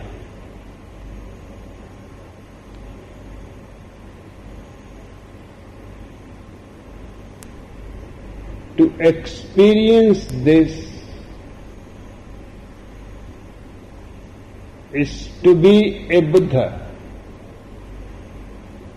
utterly empty of the world, but absolutely full of blissfulness, of benediction, of gratitude, of a deep prayer to existence,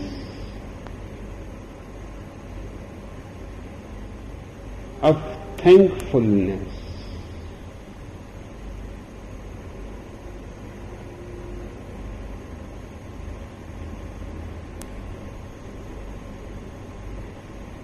Look as closely to the source of your life, the center of your consciousness, because you have to remember it later on.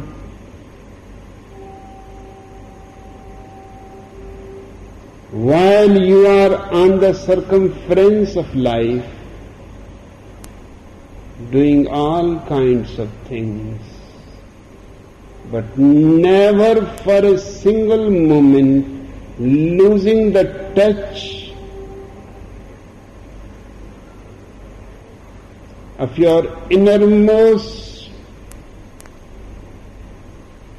life source,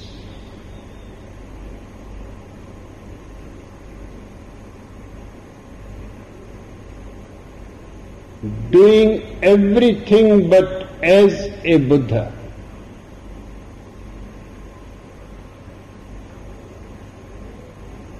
The very awareness that I am the Buddha is going to change your whole life pattern.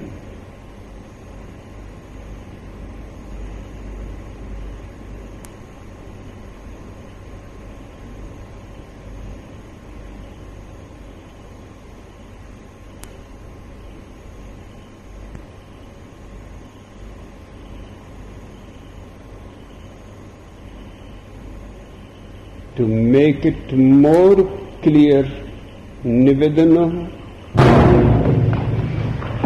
relax. Just watch the body, the mind, they are not you. You are the watcher.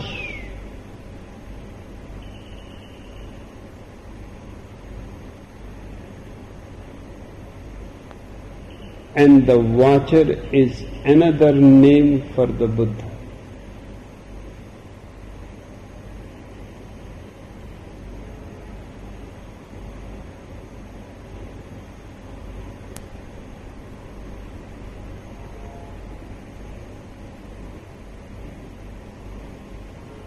This is a blissful evening.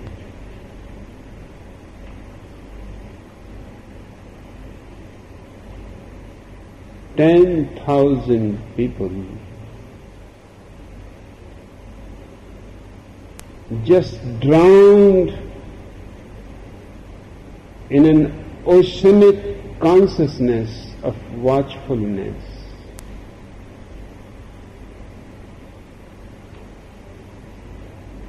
$10,000 Buddhas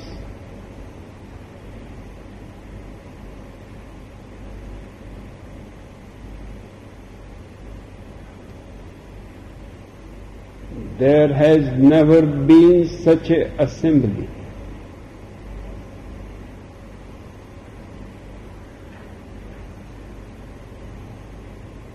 Be very careful and cautious that you don't lose this watchfulness when you come back from the center to the circumference.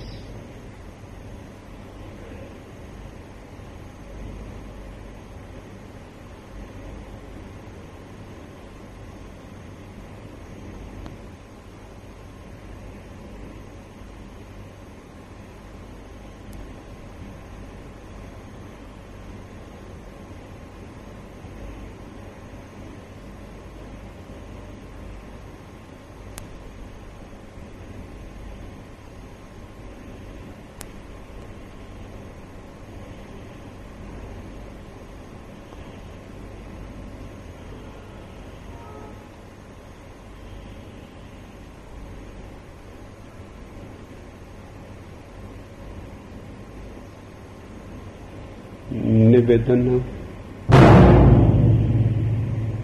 come back, but come with all the experience full of joy, peace and silence. With grace and gratitude, sit down as a Buddha for a few moments. This is going to be your final posture.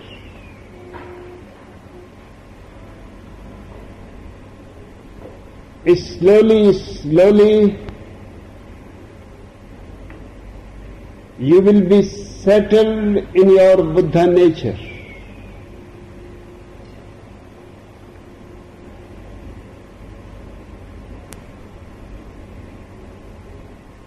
And if we can create 10,000 Buddhas,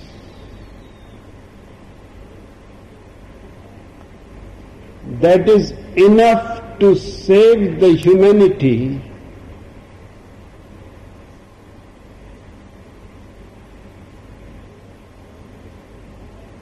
"10,000 Buddhas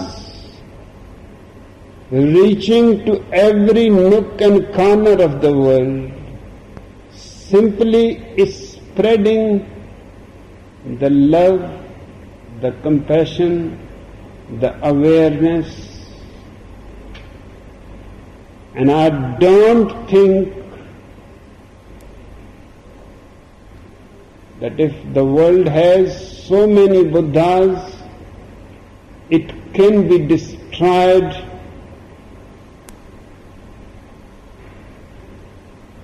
by criminal politicians. This is a crucial moment of great responsibility and also of great challenge. It is not only a question of your being a Buddha, it is a question of saving this whole planet in its all beauty and greatness.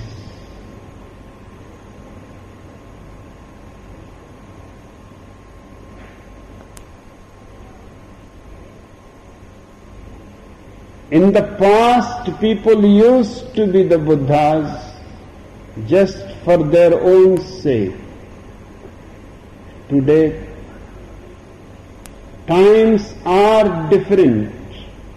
You have to be a Buddha not only for your own sake, but for the sake of saving the whole world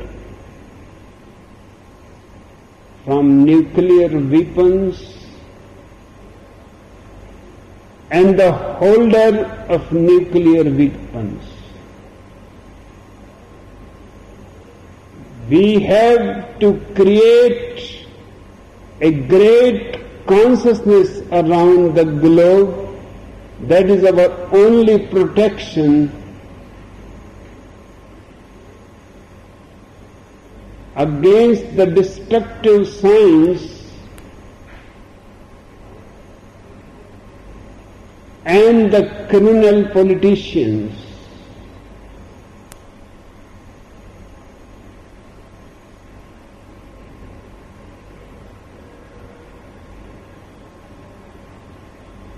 Remember, your responsibility is great. But it has to be a joy, not a duty. It has to be your love.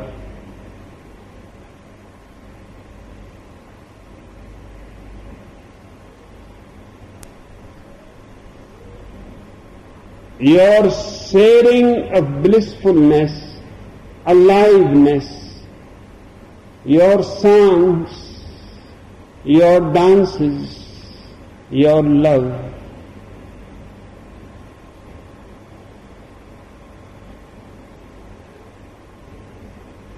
I am not saying to you to be missionaries. I want you to be the mission. The missionaries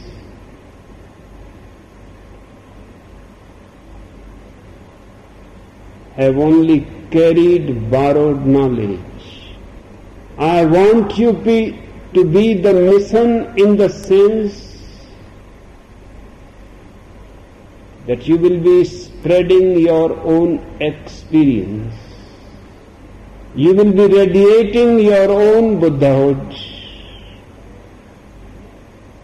A wild fire has to be created around the globe of consciousness. This is the only hope for humanity, the only hope for the universe, to have this small planet so alive, so beautiful, so lovely.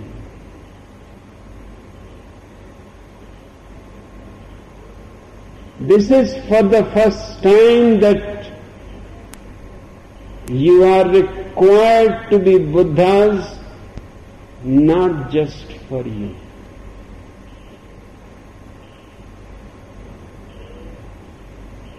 But to create an atmosphere in which a third world war cannot happen.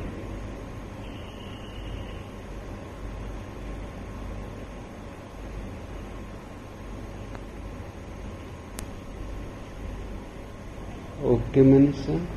Yes, Bhagwan. Can we celebrate the 10,000 Buddhas? Yes, Bhagwan.